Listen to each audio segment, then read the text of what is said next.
to bring a new type of news show. New insights, new styles, and new topics every day. We are News Generation. Bringing news just for you. It's Friday, May 24th here in Seoul. I'm Song Yujin, and this is News Generation. Joining us today is Choi Ji-hee. Happy Friday. Happy Friday, and Brooke Prince. Hello, lovely to be here. Lovely to have you. Now, both are here to speak on behalf of those in their 20s and 30s. As usual, we're going to start with our news feed, which covers different hashtags and news items that have been trending online over the past 24 hours.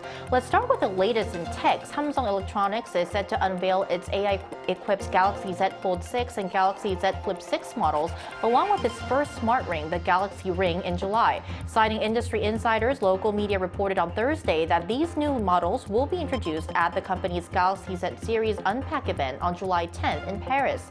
Samsung will also reveal the latest models of its Galaxy Watch and its wireless earphones, the Galaxy Buds, at the event. Now to the latest in the feud between Hybe and Min Hee-jin, the CEO of Hybe's subsidiary label Ador. Hybe has chosen candidates to replace Min as CEO, as well as Ador's current board of directors. Hybe's Chief Financial Officer Lee Kyung-jun and Chief Human Resources Officer Kim Ju-young are likely candidates for the board, while Chief Security Officer Lee Jae-sang is expected to be named the new CEO.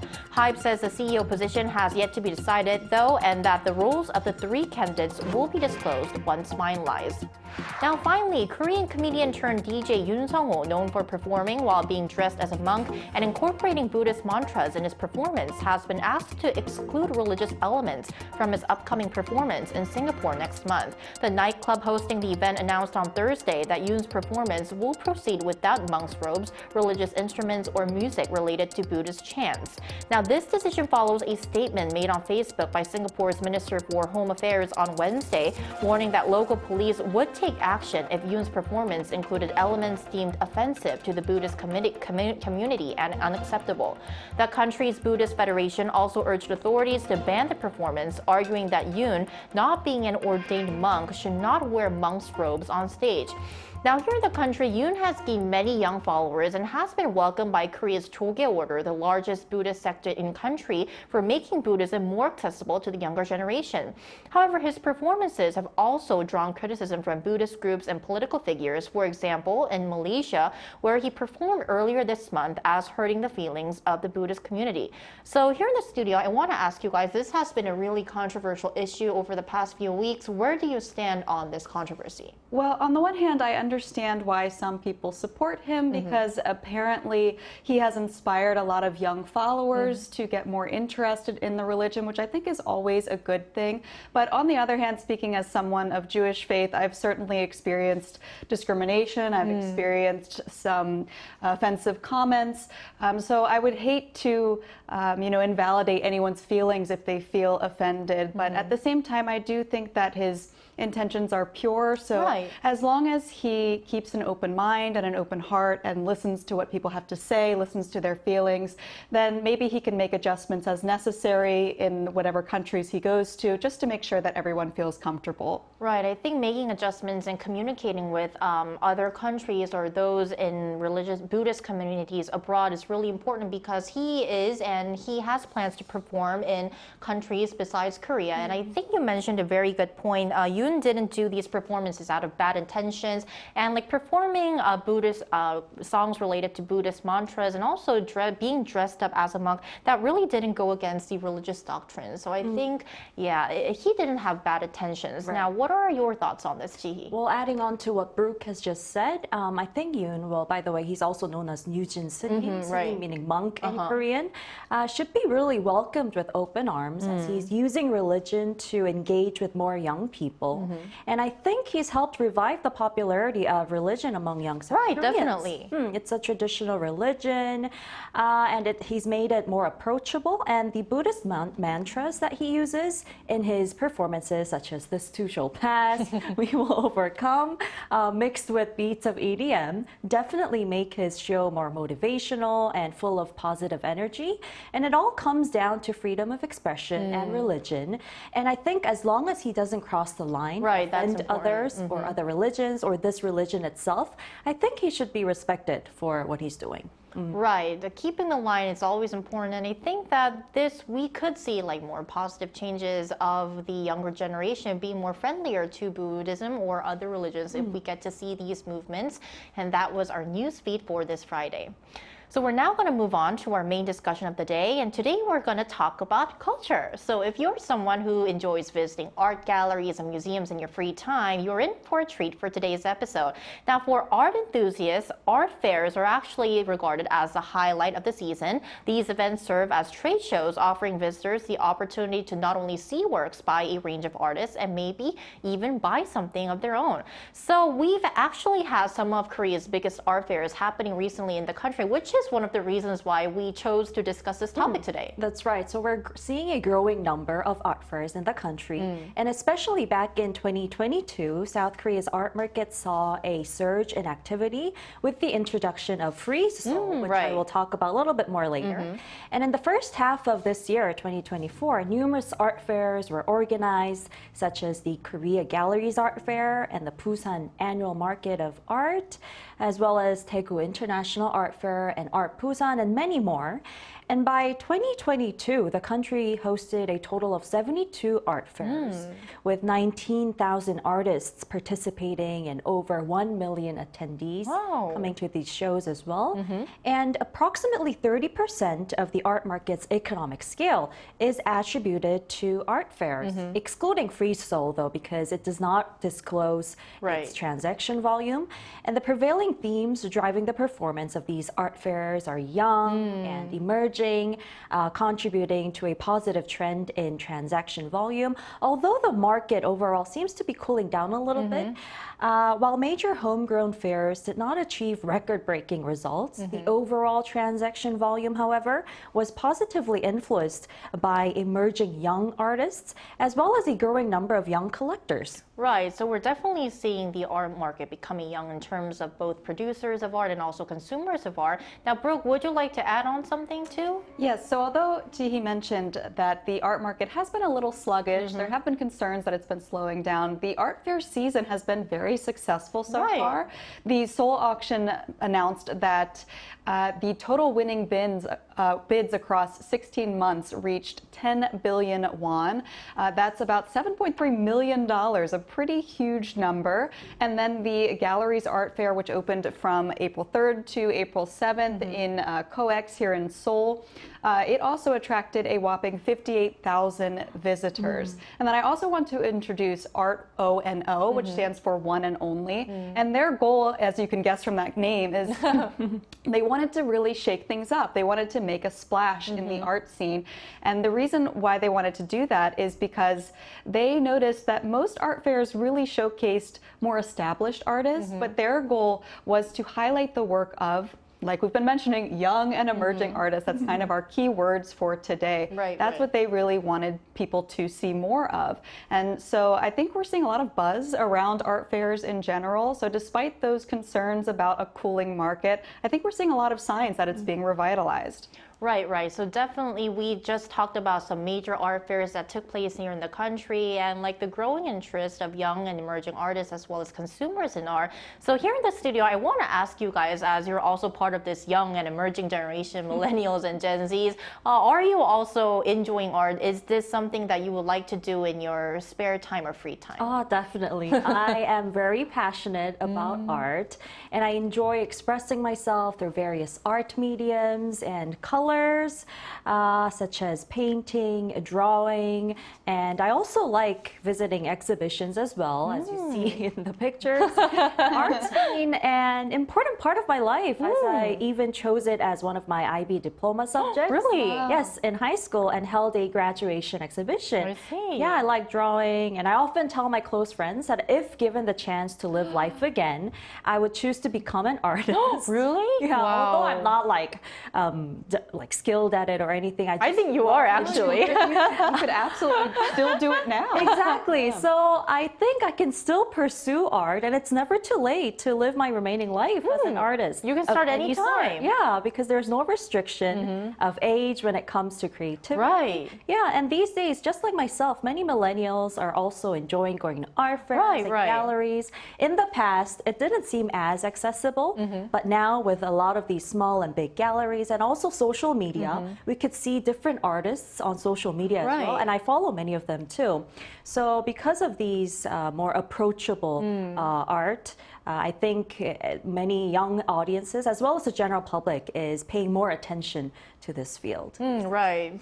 Definitely, social media making art more accessible, more easily enjoyable. And also, I think that you mentioned a very great point. Art in the past kind of seemed like something that's really hard and only like available for like a limited group of people. But nowadays, we can definitely see more young people, for example, young couples choosing art galleries or museums as their go-to date spot. Now, Jihi is a passionate producer and also consumer of art. Now, what about you, Brooke? Sorry to disappoint. I'm like, Jihi, I am not much of an artist myself. Me too, so. I took an art class once in college and I loved it, but I have to say of all of my classes, it was the hardest by far. I put in so many hours of work. And so it really gave me a newfound respect and appreciation for artists and how much dedication they have to put into their craft. That being said, I have not yet gone to an art fair here in Korea. It's something I would like to do. Yeah, we should. Especially because I've heard that amongst young people, millennials, it is a very popular, date spot, place to go with friends.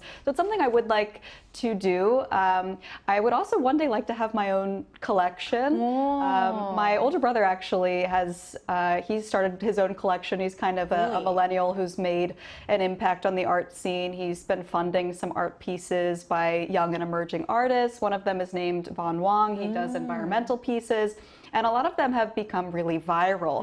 And that's something I want to talk about because I think that's how a lot of young people actually get into the art world to begin with. They see these amazing pieces on social media. They find artists that they like and they start following their work. And so I think that's one really cool thing about the way art works today with technology. It's bringing more people into it. It's certainly helped me get more interested. And who knows, maybe one day I'll become an artist like Jihi. Yeah, maybe I'll start my own collection. Right. So you mentioned about like millennials and Gen Z is also now taking a step further, not only from going to art galleries to watch or enjoy art, but also becoming like avid collectors of art. So is this something that we're seeing trending among our generation? Oh, definitely. So according to the organizer of the gallery's art fair, which is the oldest event of its kind in Korea, as it was founded in 1979, they reported that the fair attracted, like Brooke mentioned earlier, 58,000 visitors during its run in early April. But it wasn't just the visitors. They've also noticed a significant increase in demand for the works of promising young talents with reasonable price tags, especially from social media savvy millennials and Gen Z collectors. And MZers, because they're tech savvy, they are the major force in the art market, and they're able to purchase artworks at affordable prices through advanced information searches online. And galleries are also promoting these works by engaging with them through social media and other online communication channels to make sure that they're able to reach out to them in easier ways. Right. I think I also saw like a report from a global auction company that out of the new art collectors during the first half of last year, actually almost 40% were millennials and Gen Zs. Amazing. So I think that's definitely a trend, becoming a trend among our generation. Now, Brooke, what are some other reasons why our generation is passionately collecting art these days? Well, we've been talking about it a little bit. Social media has a huge impact. It's changing the way that we consume and appreciate art. And in general, we're just seeing a trend of this intersection between art and technology.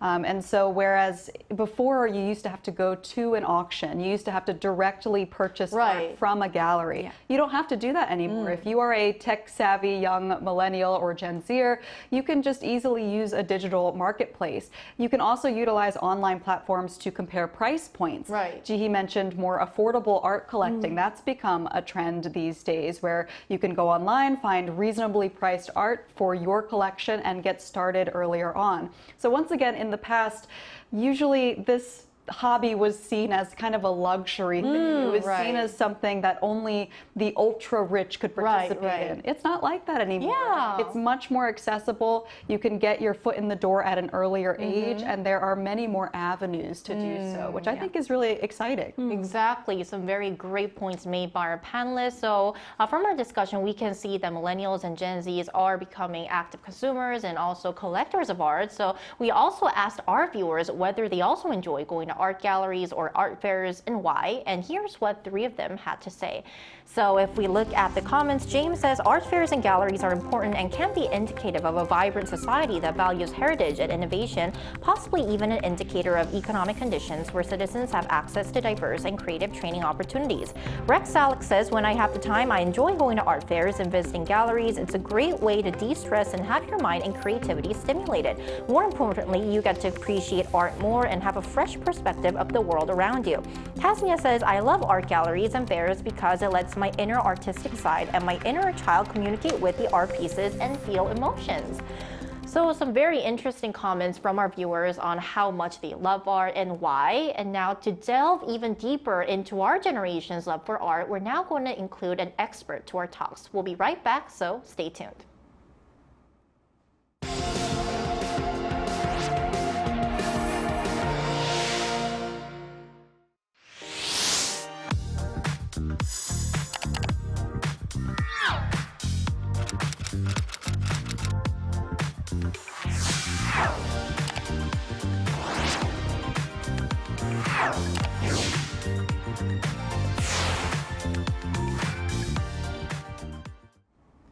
So today we're joined by Choi Jae-yoon, who works as the manager of an art gallery in Busan. Welcome, Jae-yoon, to the show.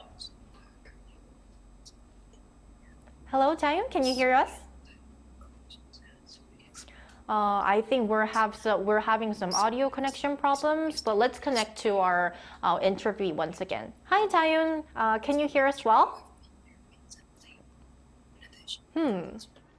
Well, I guess that we will connect back to our live interview expert once she's fully connected. So in the meantime, let's talk about more about these exciting major art fairs or events that we could see throughout the year, as we're less than halfway through 2024. So please, Jihee, walk us through on some of the events that we can look forward to. Sure. So let's check out the screen together, first of all, to see which exciting art events are coming up in the next few months. So as you see on the screen, there are several events coming up. First of all, there's the Art Festa. This is the first ever expo-style art fair that's hosted in various cities nationwide, including Seoul and Jeju as well, respectively in June and August. Great. Now, their aim is to popularize art and unite everyone through a festival of art. And there's also the ASEA, for the Asian Students and Young Artists Art Festival, being held from July to August.